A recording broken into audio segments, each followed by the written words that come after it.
Hello everybody and welcome to Moonlighter. My name is MrWoodenSheep and today we are looking at a Zelda-like game that has you running a store on the side. It's actually very interesting. It's got rogue-lite elements and dungeon exploration and some really unique stuff that I can't wait to actually get into and show you. But as you can see, so far it's kind of just a simple hack and slash because I've just got a sword and shield combo. So I can kind of whack around like this. And I've also got this block which can absorb 2 shots so far from pretty much anything. But after that my block will actually be destroyed. So I'm just going to loot this. I'll get into the inventory system a little bit later. But you can actually have different types of weapons as well. You can have heavy weapons which will slow you down a little bit, but obviously do more damage. You've got bows, different kinds of stuff, which is it's nice for different play styles. I should mention, by the way, that I'm playing the Steam version with a controller. I have tried it with a keyboard and it works totally fine. You can actually rebind both the keyboard controls and the controller controls. So there's a lot of just choice for you there. But yeah, so far the enemies have been pretty difficult. You can choose between 3 difficulties. The game recommends that you play on hard first, which is quite interesting actually. I appreciated that. And so far, yeah, it's kind of like, it's proving a challenge, but not to a frustrating extent. You can roll. That's also your jump button, so you can kind of jump over chasms like that. If you keep running into a hole though, your character will fall through. But I found a lot of really interesting secrets as I've been exploring. I'll just reveal one really quickly. Sometimes you'll find some gaps that are sparkling that you can actually fall into and you'll find a little small room. And there's other kind of cool stuff like just timed rewards. If you finish the room quick enough, you'll actually get some extra rewards like a chest. So there's stuff like that to kind of keep you interested, which I really do like. Oh, and the rooms have actually been quite interesting so far. This is only the first dungeon, so you can kind of look at it, whoops, as the first chapter, or like the basement from Binding of Isaac, for example. And there will be multiple floors per chapter, so you kind of need to, you can see here, I need to go through 4 of them at the top, and then I'll get to a boss. And that's how you kind of progress through the game. Damn pot. So, I'm kind of running low on health soon. So I might be in danger. If you die in this game, you'll actually lose all of your inventory that you can see here, this bottom section. This top section will stay on you no matter what. If you die, you'll actually keep it. But everything else down here, you'll actually lose. If you don't want to lose it, because the game is quite hard and you're most likely not going to finish a dungeon on most of your runs. So if you use your pendant, in the bottom right corner, you have to see I actually have to hold it for quite a while. And then once you do that, you'll actually be transported out of the dungeon safely so you can keep all of your items. But you can see down here, it actually costs 200 gold. So say you might be running low on gold and you're like, how the hell do I get out of this dungeon? Well, you can actually pick up an item and then put it down here into this merchant mirror and it'll convert it into gold. You see in the top left corner, I got 27 gold from that. So this kind of just like very interesting risk reward systems. Like, I don't know, do I want to leave this item behind? And oh, I'm running out of space, do I teleport back and all that? Eventually you'll unlock this merchant emblem as well, which will allow you to actually transport out of the dungeon but then come back to where you left off. Occasionally you'll find kind of lore books like this. I'm not gonna sit and read them all, because obviously the video would be too long, but that is also kind of a world building thing if you're interested in that, which is very nice. Different weapon types, by the way, have different fighting styles. So here's a broom. It kind of acts like a spear, I guess. So it's got obviously longer reach. It does like no damage at all. But you can also hold the shield button that you would normally use, and it'll actually have you charge forward. And there's also bow and arrows, and it's quite interesting, the combat. So I am running low on health. I'm gonna hopefully find, there you go, a spring, as I was hoping for. So you can actually jump right into this and heal up, and oh, it's so nice and soothing. Eventually, though, the spring does run out. And so, you know, you can't indefinitely just keep coming here and getting health forever and ever. I'm not sure what that bottom left corner clock is. I'm gonna assume there's some sort of reward that I'm being timed on. Oh, I love that aspect of it. This kind of, you're discovering secrets constantly. Oh god, the chest is attacking me. I should have expected that. Oh no. Okay. Holy, I have never seen this before. I'm assuming it's maybe because I took a long time on this floor, because I have been sitting and explaining things to you guys. You can see I picked up some health potions in the top right corner. I can actually use them and consume them. Oh my god, this guy's gonna absolutely destroy me, isn't he?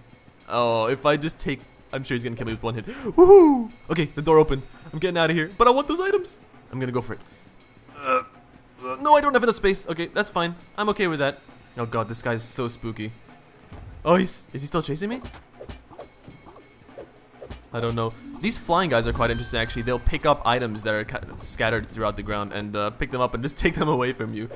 Other enemies will also be flying around. You'll need to kind of dodge their attacks and wait for them to kind of land next to you so you can actually, so they'll be vulnerable. There you go. So now I'm on to the next floor. That was pretty scary, but it was because I was taking my time. Alright, so I'm gonna go into the inventory system very soon. It's actually really interesting in my opinion. These guys, I believe, make you drop some items when they hit you, but you can just pick them back up. It's not a big deal. Oh, they're also very slow and lumbering. Give me that. Alright. Just explore a little bit more. Hey, dude. So you can actually roll through enemies. This guy's got a shield. I can only hit him in the back, because if I'm facing him, it'll just do no damage at all. So I'm just gonna keep rolling through him. There you go. I can't pick up these crystals. I do want to pick one of them up, actually, and this is not a very expensive resource, so I'm gonna consume that for gold, and then make space for these guys. Open this chest. Alright, now's a good time to show you the inventory system, actually. I'm just gonna get rid of all these pots.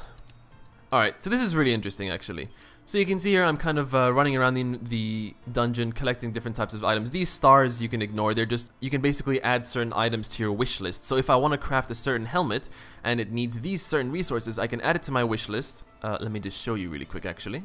There you go. So iron chest plate, and you can see on the right side it wish listed 3 items, and then basically it'll mark them with stars so that I know not to sell them or get rid of them or anything like that. But you see the problem starts to arise when things have curses. So in the top right corner you can see like pink squares on each item. This one, item must be placed to the left or right of the bag. So I can't actually put it down here as you can see, or here. It has to be on the left or right specifically.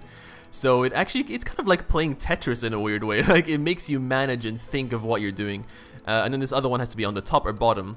This one is also quite interesting. Item remains hidden while currently in dungeon. So when I go out of the dungeon into the store, it'll be revealed. And this one over here destroys 1 item curse in the direction shown when placed. So I'm actually kind of curious to see what this item is. So I'm going to place this here.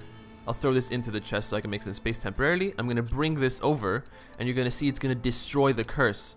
So it actually revealed exactly what it was. And I'm actually after this item, so that is some great news for me. I do need space, so I'm gonna get rid of the roots, and now we've got space for this. Beautiful. So you can see the management system is actually really interesting. Okay, I'm gonna consume 1 health potion before I go into this. So this is kind of just some weird like rift thing. My guess is that it's teleporting me to the next chapter, but only for like 1 or 2 rooms. So it's kind of like a wormhole, I guess, in a weird way, because you can tell that the enemies are a lot harder, but their loot is also a lot more of higher value. You can actually sell it for a lot more. Oh boy. So these guys, it's really cool. You actually have to learn each enemy type, and you kind of progressively get better as you fight them. Okay, so I think I'm probably gonna teleport out of here soon, because this is getting actually quite dangerous. If you're crafty enough, by the way, you can actually push enemies into holes. Either trick them into it, or in my case, I actually push them with the shield. Let's see if we can try push this guy. Oh, there's a rock in the way. Ooh, no, this guy's gonna be too hard to do that with. I'm just gonna kill him. Oh boy. Alright, let's get out of here, I think. So, I obviously could explore more, but this is getting quite risky, and I do like my items, so I'm gonna hold B. It's gonna consume, unfortunately, a few coins. And we're gonna get out of here. Just a little recap of what I've done, and we're off to the town. So this is the other half of the game, basically. Shop managing. Okay, so we're gonna enter our store over here. It's nighttime, so I can't actually have any customers at the moment, so I'm gonna sleep. By the way, if you go dungeon exploring during the night, you actually have higher chances of getting artifacts and such. But it's okay. We're just gonna explore in the day for now. It's not a big deal. So my store is ready to be opened because it is in the daytime now. I can put all these things up for sale. First, actually, let me go back here to my bedroom, and I can actually store items into my chests. So I'm just going to throw these over here because I do not want to sell these starred ones. I want to craft stuff with them, so I'm going to do that later on. We're going to go over to the store now. I'm just going to place some things for sale. So I'm going to put the golem core first, right? I'm going to sell each core for 100 coins, and I'm selling 10 of them, which totals to 1,000 coins. So just as a small example, I'm just going to open the shop so you guys can see what's going on here. So this person's going to come through.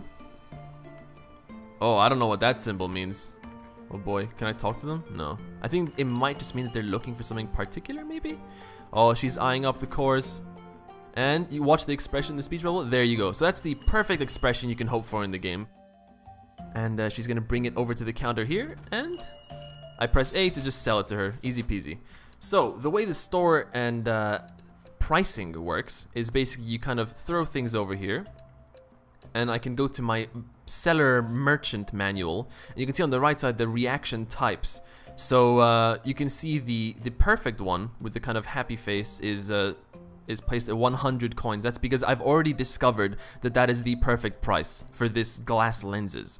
If it was on the left side with the coins in the eyes, that means I've kind of I've undersold, I've undervalued the item, which has happened before. So something might be worth 1,000 coins, but you sell it for 500, and then the person's gonna have that expression because they basically just ripped you off. And the right side is also self-explanatory. It's just they're disappointed, they think it's too expensive and stuff, and they might not buy it. So this is kind of just a trial and error thing. So this, I have not actually discovered the proper value of this.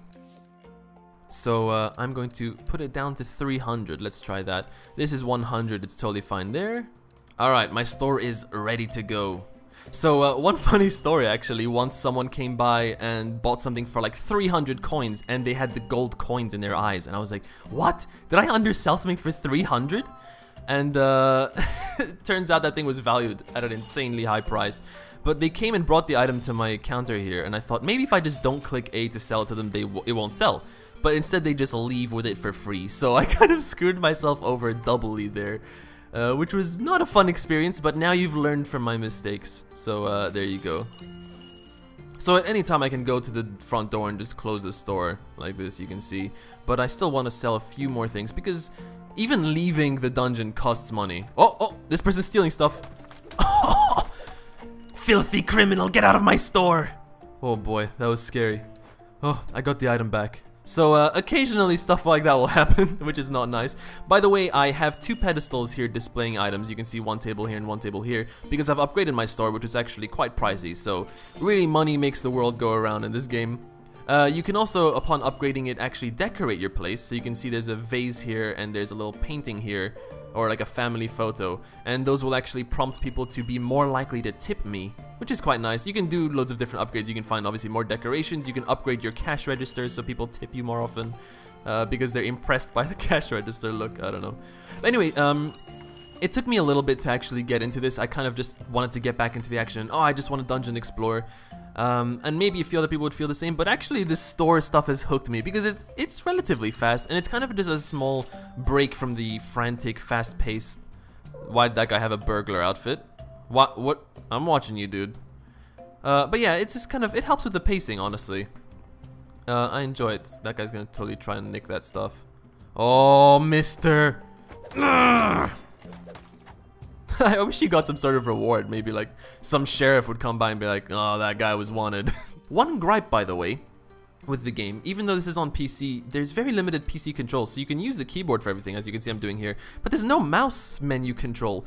Now, there is obviously room for this to be added. I hope they do, because that would speed things up a lot. Managing your inventory with a mouse, and then also being able to type the price of items would be a huge improvement in my eyes. So I really hope the devs actually get to that. That'd be really cool. But honestly, I'm done now, guys. Get out of my store. Get out. Okay, that person's finishing off looking at them. You better buy it. You better buy it. Oh, I had a feeling it would be overpriced. Alright, so actually we made some decent money here. That's pretty good. And we're gonna get our little receipt at the end of the day. You can see here, we had 2 burglaries. And we sold a lot of stuff. That's nice. You can also click here and see the popularity. So items will rise in popularity, I think, when they're in higher demand. I haven't fully understood this yet, but it seems that this is actually relatively in depth. So obviously if there's more of an item, then people will care less and pay less probably. Regardless, that is basically what you need to see about the store. It's quite fun. It's satisfying. I enjoy it.